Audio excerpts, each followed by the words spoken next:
evening, my fellow citizens.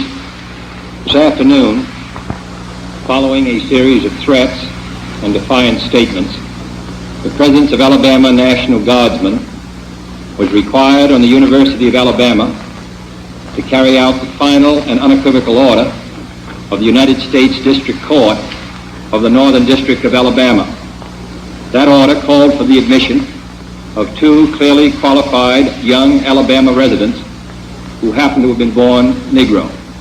That they were admitted peacefully on the campus is due in good measure to the conduct of the students of the University of Alabama who met their responsibilities in a constructive way. I hope that every American, regardless of where he lives, will stop and examine his conscience about this and other related incidents. This nation was founded by men of many nations and backgrounds.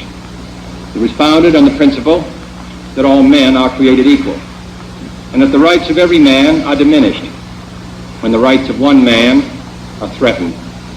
Today we are committed to a worldwide struggle to promote and protect the rights of all who wish to be free. And when Americans are sent to Vietnam or West Berlin, we do not ask for whites only. It ought to be possible, therefore, for American students of any color to attend any public institution they select without having to be backed up by troops. It ought to be possible for American consumers of any color to receive equal service in places of public accommodation, such as hotels and restaurants and theaters and retail stores, without being forced to resort to demonstrations in the street. And it ought to be possible for American citizens of any color to register and to vote in a free election without interference or fear of reprisal. It ought to be possible, in short, for every American to enjoy the privileges of being American without regard to his race or his color.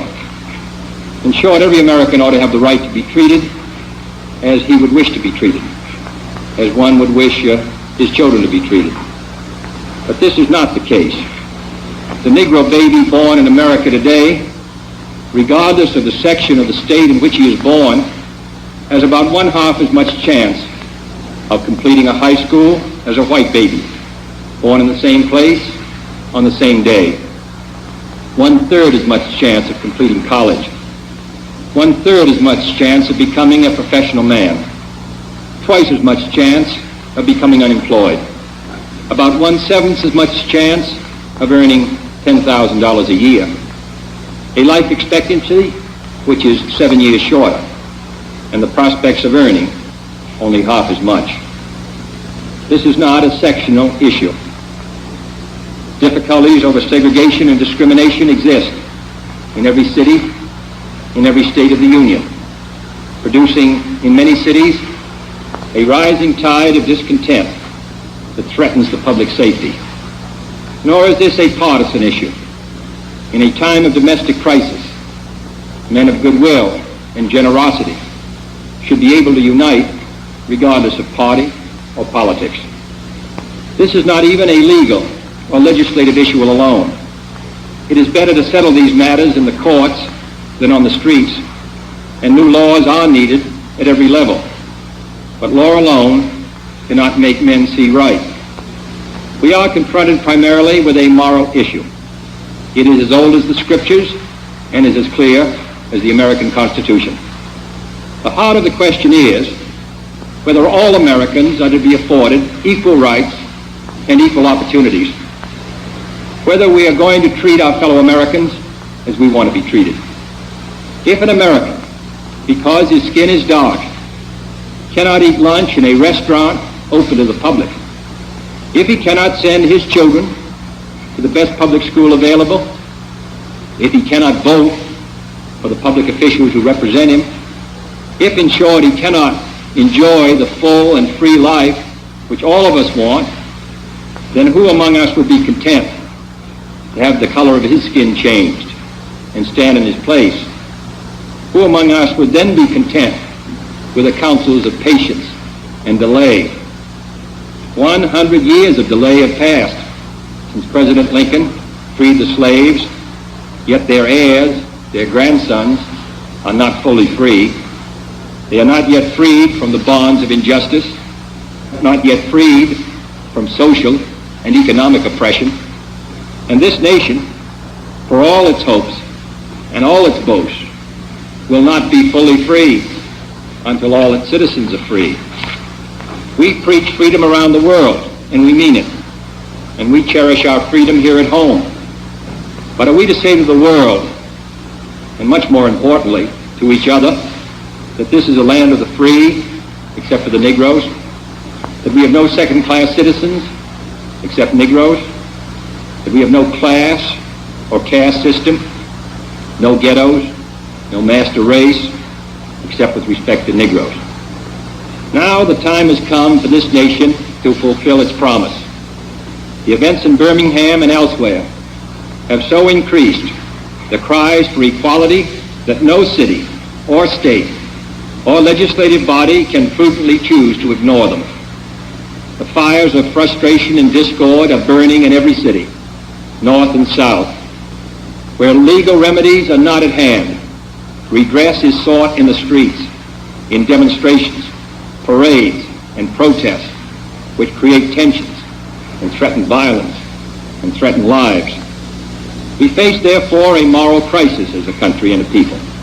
It cannot be met by repressive police action. It cannot be left to increase demonstrations in the streets. It cannot be quieted by token moves or talk. It is a time to act in the Congress, in your state and local legislative body, and above all, in all of our daily lives. It is not enough to pin the blame on others, to say this is a problem of one section of the country or another, or to deplore the facts that we face. A great change is at hand, and our task, our obligation, is to make that revolution, that change, peaceful and constructive for all. Those who do nothing are inviting shame as well as violence. Those who act boldly are recognizing right as well as reality. Next week, I shall ask the Congress of the United States to act, to make a commitment it is not fully made in this century to the proposition that race has no place in American life or law.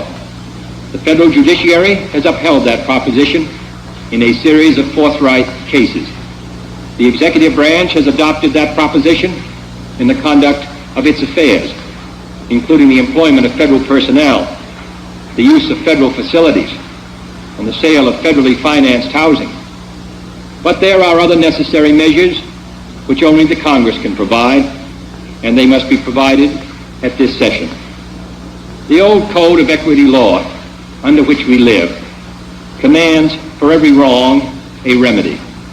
But in too many communities, in too many parts of the country, wrongs are inflicted on Negro citizens and there are no remedies at law. Unless the Congress acts, their only remedy is the street. I am therefore asking the Congress to enact legislation giving all Americans the right to be served in facilities which are open to the public: hotels, restaurants, theaters, retail stores, and similar establishments. This seems to me to be an elementary right. Its denial is an arbitrary indignity that no American in 1963 should have to endure, but many do. I recently met with scores of business leaders, urging them to take voluntary action to end this discrimination. And I've been encouraged by their response.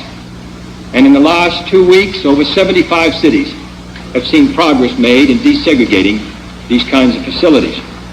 But many are unwilling to act alone. And for this reason, nationwide legislation is needed if we are to move this problem from the streets to the courts. I'm also asking Congress to authorize the federal government to participate more fully in lawsuits designed to end segregation in public education. We have succeeded in persuading many districts to desegregate voluntarily. Dozens have admitted Negroes without violence. Today, a Negro is attending a state-supported institution in every one of our 50 states. But the pace is very slow. Too many Negro children entering segregated grade schools at the time of the Supreme Court's decision 9 years ago will enter segregated high schools this fall, having suffered a loss which can never be restored. The lack of an adequate education denies the Negro a chance to get a decent job. The orderly implementation of the Supreme Court decision, therefore, cannot be left solely to those who may not have the economic resources to carry the legal action or who may be subject to harassment. Other features will be also requested, including greater protection for the right to vote. But legislation, I repeat, cannot solve this problem alone. It must be solved in the homes of every American, in every community across our country. In this respect, I want to pay tribute to those citizens north and south who've been working in their communities to make life better for all. They are acting not out of a sense of legal duty, but out of a sense of human decency. Like our soldiers and sailors in all parts of the world, they are meeting freedom's challenge on the firing line, and I salute them for their honor and their courage. My fellow Americans, this is a problem which faces us all, in every city of the North as well as the South. Today, there are Negroes unemployed 2 or 3 times as many compared to whites. Inadequate education, moving into the large cities, unable to find work, young people particularly out of work without hope, denied equal rights, denied the opportunity to eat at a restaurant or a lunch counter or go to a movie theater, denied the right to a decent education, denied almost today the right to attend a state university even though qualified. It seems to me that these are matters which concern us all, not merely presidents or congressmen or governors, but every citizen of the United States. This is one country. It has become one country because all of us and all the people who came here had an equal chance to develop their talents. We cannot say to 10% of the population that you can't have that right. Your children can't have the chance to develop whatever talents they have. That the only way that they're going to get their rights is to go in the street and demonstrate. I think we owe them and we owe ourselves a better country than that. Therefore, I'm asking for your help in making it easier for us to move ahead and to provide the kind of equality of treatment which we would want ourselves. To give a chance for every child to be educated to the limit of his talent. As I've said before, not every child has an equal talent or an equal ability or equal motivation, but they should have the equal right to develop their talent and their ability and their motivation to make something of themselves. We have a right to expect that the Negro community will be responsible, will uphold the law, but they have a right to expect that the law will be fair, that the Constitution will be colorblind, as Justice Harlan said at the turn of the century. This is what we're talking about, and this is a matter which concerns this country and what it stands for. And in meeting it, I ask the support of all of our citizens. Thank you very much.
The time has come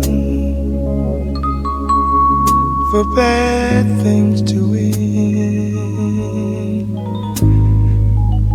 The time has come for life to begin. The time has come for the war of the gods. Oh God. Lucifer, oh Lucifer, God of evil, you're the God of hate. We see you every day, Father of the light. You made man die. When the light shines, you run it out. The darkness is where you find your delight. Oh, master of tricks, the master of pain. I said, you're the one who has no shame. Oh, Lucifer, Satan, the devil's your name. Do you have time to get your army ready? You know love conquers all. Where you stand, where you stand, or where you fall. The time has come for bad things to end. The time has come for life to begin. The time has come for the war of the gods.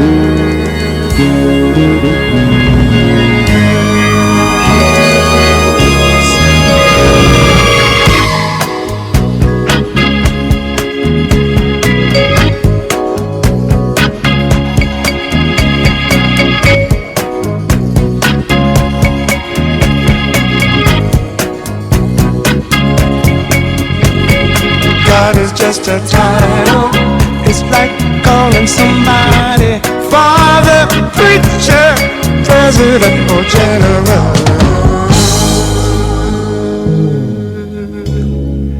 Allah, Buddha, Hare Krishna.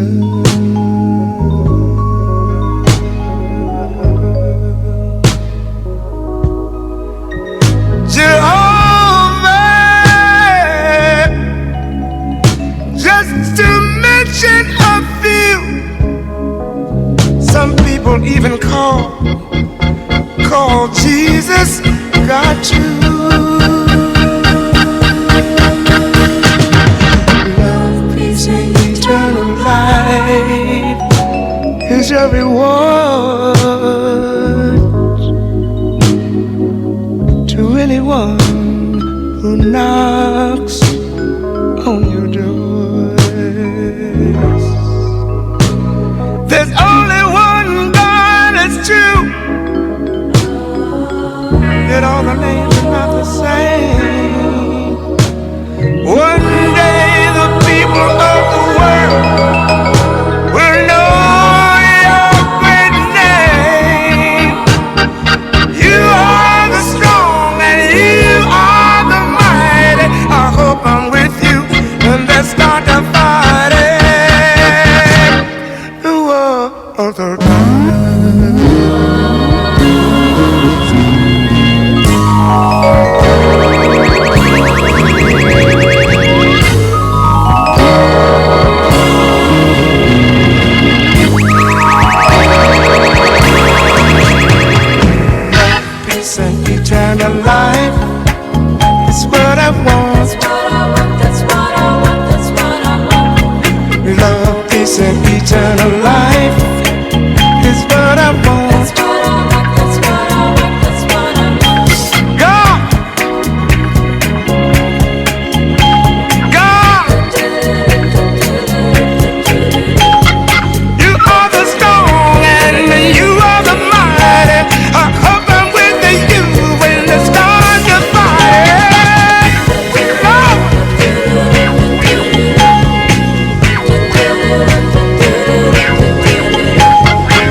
listening to Electrifying Mojo, Rare Moments. If you like this video, hit the like button.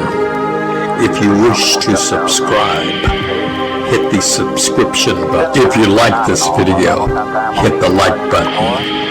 If you wish to subscribe, hit the subscription button. If you wish to subscribe, hit the subscription